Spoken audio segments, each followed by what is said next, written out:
this Humanitarian Love episode before the holidays or during the holidays season. And welcome, Pauline and everyone. Thank you, Estelle. Hello, everyone.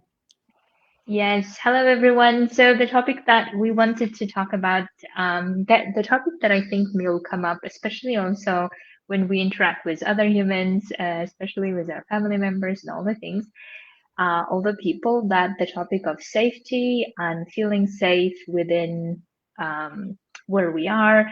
And also, I find that safety topic is so important to talk about when we are the ones who keep delaying things, who keep postponing things because we don't feel safe, we don't feel stable in our situation of where we are. We don't feel settled, or we don't feel like um, all the things that I need are there in order for me to feel safe. So that's why um, what I thought we could really talk about is how can we generate that safety within rather than keep relying on the external circumstances to provide that safety for us.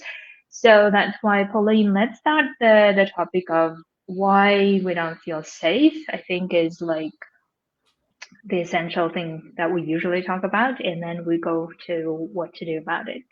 What do you think? Yeah.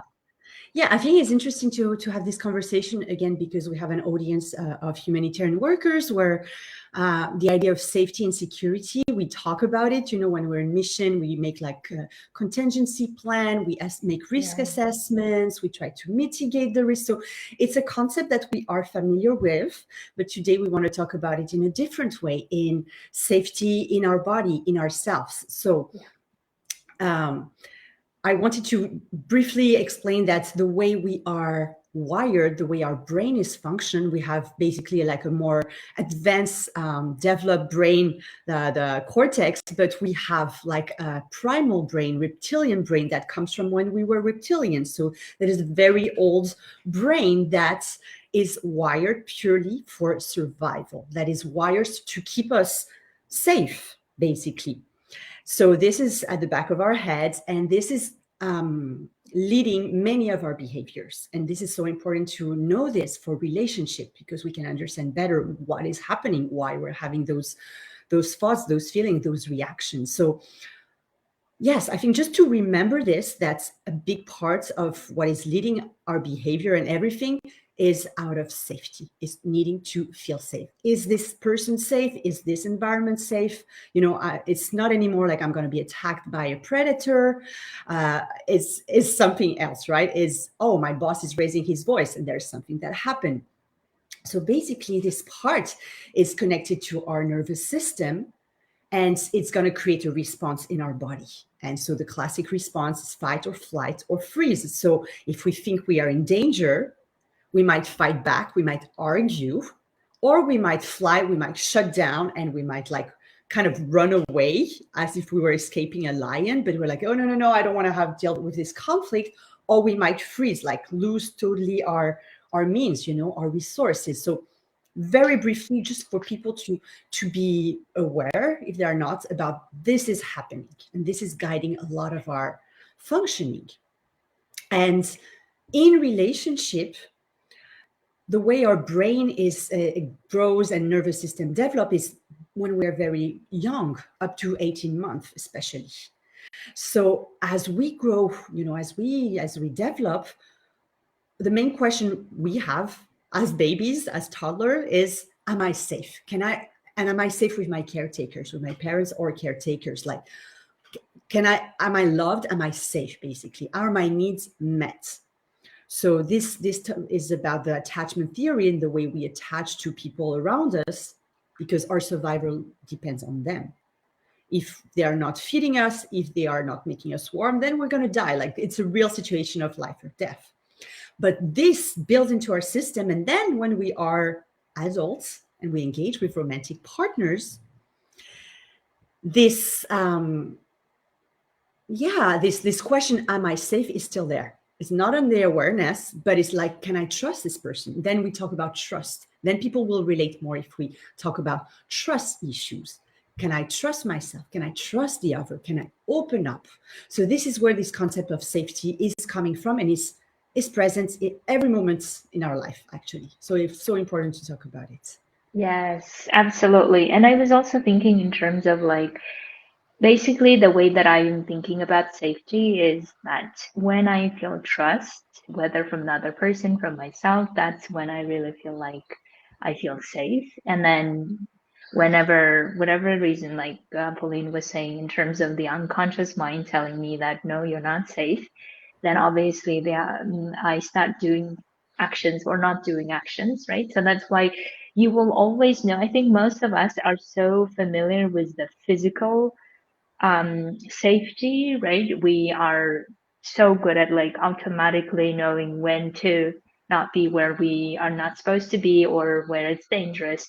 We are so good at and trained to do that. But when it comes to the emotional safety that I'm thinking about, maybe a lot of us are like trained so much of safety depends on other people, and in some ways of course that is telling us that this person is maybe not really our person, so being away from that person could be a wise thing to do. But at the same time, I would love for people to be thinking about why we're not feeling safe, maybe also because we're not trusting ourselves, right? So that's like coming back to this concept of how safety is foremost coming from within, meaning that you can like regulate it and do something about it, even if the external world is not the way you want to.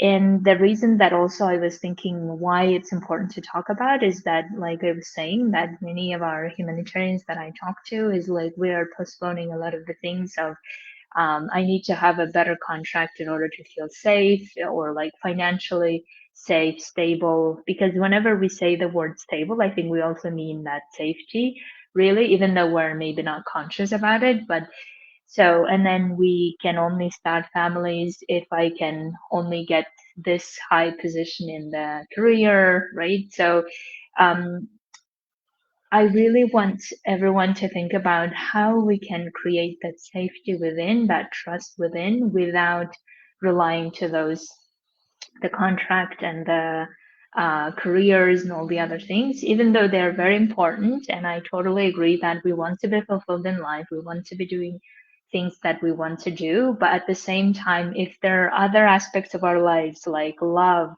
relationship, let's not postpone them simply because we are not trusting ourselves. We're not finding that safety within in order to pursue other aspects of our lives, right? So that's really the point of this conversation today.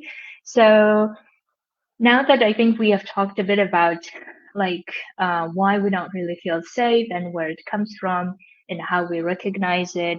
So what are the like the main things that we can really get people's attention to be doing as of now, Pauline, so that we can start thinking, okay, if the safety does not always come from outside, from other people, then how do I create that within? How do I regulate it within myself? And what are the best ways I can do it? What would you say? Okay, it's a big question because I think there's many ways we can feel Mm, safe. Huh. I actually think that there's, as you mentioned, started mentioning, different ways to feel safe. So it's a question we can ask ourselves, like, how am I safe yeah. materially? How am I safe physically?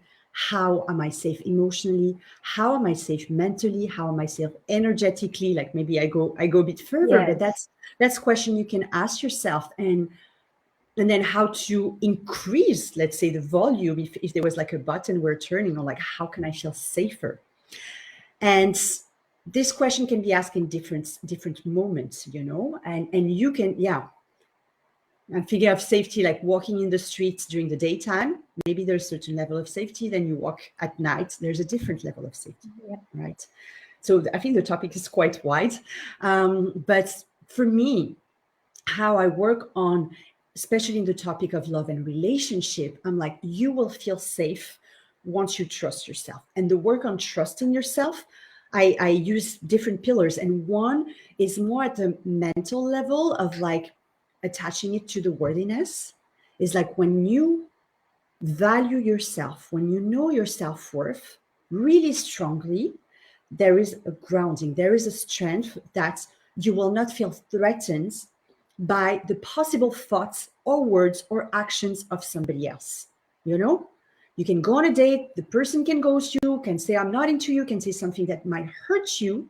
It might hurt you, you might be disappointed, sad, whatever, but you're not going to take it so personally that it's not going to shake you to the ground because you have this safety that is rooted in self worth.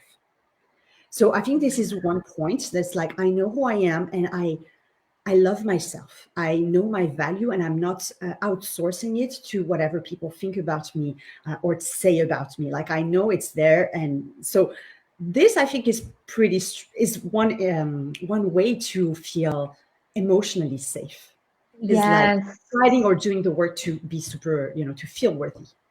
Absolutely. And I love that work as well because I think that was like the fundamental way of understanding that my self-worth does not depend on other people approving me or not approving me or right. So I think that was like the biggest shift I also needed to make. And the interesting part was for me in that journey that once I started realizing that I was tying my worthiness to everything, like everyone else's opinion, and if I didn't get the approval or the thing that I wanted to hear from others, then I would immediately like take it so close to heart, and then feeling like that must mean I'm not XYZ, which also I think comes back to worthy. And then the way that I have really like healed that, I feel, is by not never questioning my worthiness and and also untying basically like Pauline was saying. But I think in the way that I have tried to do that is telling myself that it cannot be questioned. It like my worthiness and your worthiness, everyone's worthiness is not questionable or not like diminishable or not like, I don't know, killed or whatever. It's inherent, it's there, it's yours, and that's it, right? I think the concept that we use, Pauline maybe use it as well, of like 100% worthy. There is like no question about it, and therefore you don't like end up always thinking about, oh, does it mean that I'm worthy or not? And you don't really spend a lot of time there. It's more like this is it, this is the conclusion, the verdict, and then you move on. Yeah.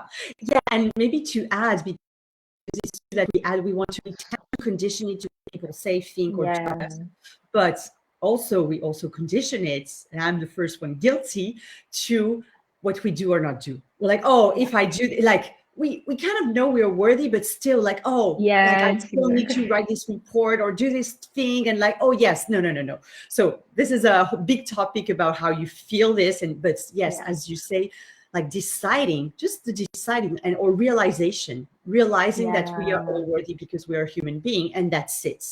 Then exactly. use this as a reminder over and over again, when your mind wants to take you to another direction. So yeah. Yes, exactly. And one thing that I really want to, if you're someone who is still questioning it, who's still having difficulty with this topic of self-worth, like one of the things that was profound to me to realize is that when I ask myself, what is that self-worth? Like, what is it really that I'm struggling with, or why am I really so questioning?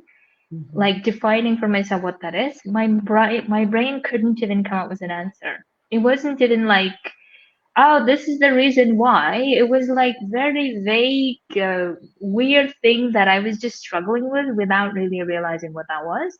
And then Mm, once I decided that this is the self-worthiness, is that feeling that I have when I feel like shaken at the core, and I don't want anyone to be doing that to me, and I don't want to be doing that to myself either. mm, And once I have like, I don't know, put the fence around it, I mm, feel then it felt like okay. Otherwise, I would be always coming to this existential feeling like threatened, feeling defensive, and feeling like the world is against me, or whatever the things that I used to like traumatize about. And I don't thankfully do that. And that was, I think, like Pauline was saying, is the core of having that fence around that self worth and saying, this is as it is, it can be touched, it can be questioned. Now what? Now, Mhm. how can I feel safe? Right. And then the other thing that I realized then is that once I have that foundation, then I can start like building the trust on top of it. And then I just keep building and building and building. And every time like my insecurity comes up, every time doubts come up, I'm like, no, no, no, let me go back to feeling trust. How does that feel? Yeah. Or if I was really trusting myself, would I really go out with this guy? If I really trusted that I have many options, would I really do this thing? Right. So, I mean, whatever the thing you can think of. But anyway, so this is, I felt like how it looks in my like inner world. Yeah. Yeah. Yeah. Other other path, to feeling safe for me is having a deep, intimate connection, relationship with yourself. So the worthiness is part of it, but then this curiosity that I believe we talk a lot here often, being curious, being aware, growing familiarity and intimacy with the way you think, with what you think about the most of the time. What are my recurrent thoughts? What are my behaviors, thought behaviors, thought patterns? Um, and then being curious, this is something that is maybe we're less familiar with, being intimate with your body sensations, with like, how do you feel in your body? Taking your attention to your body sensation. Where do I feel contracted? Where do I feel open? Where do I feel warmth? Where do I feel like observing? And this is a practice, you can have awareness straight away when we're talking about this, like bring your awareness in the palm of your left hand and just notice if you feel something. I know that for me, it started like this. I heard a meditation one day. I was like, oh, what? We can bring awareness in our body. And then it's like, okay, 10 years later, it's like, yes. And this is important because living in an embodied way, like living really fully present in your body, is what is going to bring you a lot of safety in your Yeah. body, in your nervous system, because there's many things we can think in our mind. We can think like, I am safe, I'm in a house, the door is locked, or I know I have financial security. Like, these thoughts are going to make you safe to a certain level. But for me, the real safety is, can I feel safe in my body right now? Can I find a place of resource and comfort in my body right now? Whatever the kind of body you have, it's not conditional. It's just like bringing your awareness in your body and cultivating a sense of, I know my body and I know where to feel safe, grounded, like the foot on the floor, the feet on the floor. Yeah. Yeah. And then is also everything that we can do for the nervous system, because we are living, I think, in a chronic, tense situation, especially if we're humanitarians, if we work a lot, if we are in specific contexts, we are like tense all the time. And so learning how to slow down, how to calm the nervous system, how to soothe ourselves.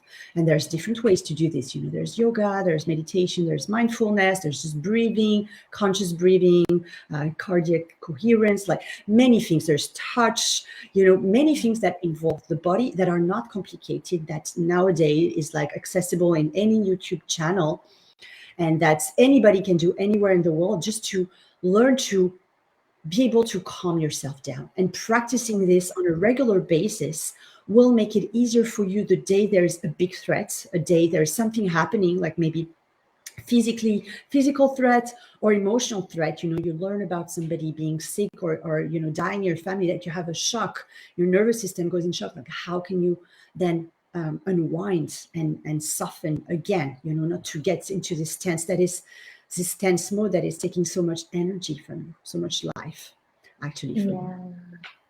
Yeah. And maybe the other things that I can add is, I think the other things that help me a lot is to have like essential beliefs about yourself and your abilities that will always like you can go to every time, right? So, for instance, the way that I think of it is like, even if I don't have the contract, or even if I don't have, I don't know, like X amount of money in my bank account, whatever the thing that you think will give you safety, it always helped me to think about, I'm the person who can create it, or I'm the person who can make this happen, right? Instead of thinking like, oh my God, this is it. I have to like go out and do other things, like rush through and then force myself to do things that I don't want to do. And that, I think, all of that actions I notice happens when I don't feel safe, obviously, because my brain is like saying, okay, my brain is basically using the numbers as a reason to feel unsafe, while I know that that's not true, right? So that's why I can always remind myself, no, no, no, I'm the person who provides for me, or for my family, whichever the way that makes you feel safe. I can always find means to do that. I can always do XYZ to get this. So some type of like things that you already believe that are true about you, so that you don't go to like very scarce and then nervous system activated, and then we're like in the action, action, action, and then exhausted and all the things.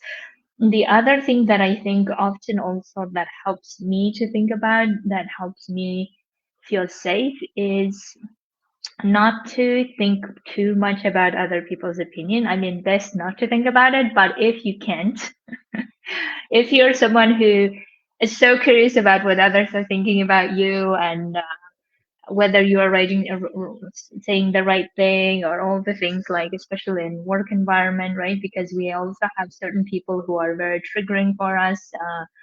We understand that. So in those moments, obviously we're not feeling safe. So in those moments, instead of thinking so much about what, like all the negative things they might be thinking about you, because obviously these are your suppositions, but rather think about what are the nice things they might be thinking about you, even though we don't know what they're thinking and we know it. It's like the truth of the matter, we don't know what they're truly actually thinking about us.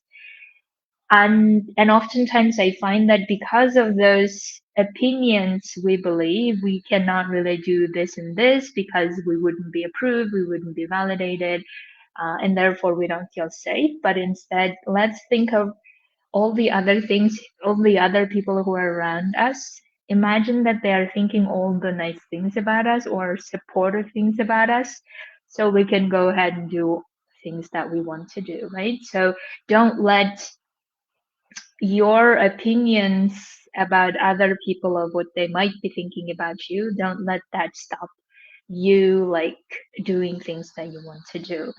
Because this is also one conversation I had yesterday where a fellow humanitarian was saying that I'm actually very brilliant and I have lots of ideas, but in groups I just don't say things because I just think that everyone might be thinking in a certain way, or I'm just shy that I can't really say things in this way, right? So that's why like we create a lot of hurdles for us not to really say things that we really want to say. So let's not use that not to say all the brilliant ideas we have. So we really need those brilliant ideas, and in order to have them keep coming is by us creating that safety within us to say, I will be safe if I say it. Yes, people will think things about me, but probably nice things about me.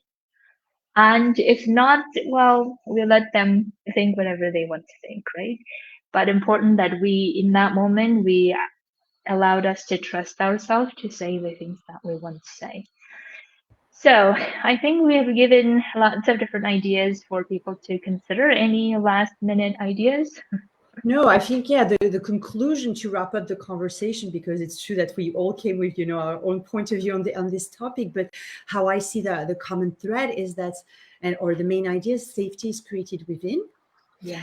And safety is created from your relationship with your thoughts, how you're aware of them, and how you can turn them to create this safety, and in your body. So body, mind, thoughts, feelings, or felt sense, but it belongs to you. You have the ability to turn the volume up of the safety within, and then to operate from that place of inner trust and safety, and do whatever you want in the world.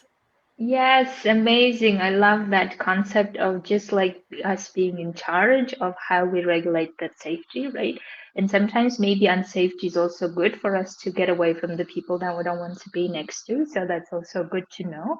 But also knowing that we are always we know what to do and when to do and how to do instead of depending on the external world to tell us what to do. So that's why we hope you will stay safe and you will be doing all the amazing things of finding love, creating relationship, and not let the unsafety stand in the way. So have amazing week, and I don't know, are we meeting next week? We didn't really speak about it, Pauline. I don't know. Maybe next week, yes, if you want, and after that, maybe we take a little break, right? Yes, exactly. So, anyways, still happy holidays for anyone who started already, and see you next week.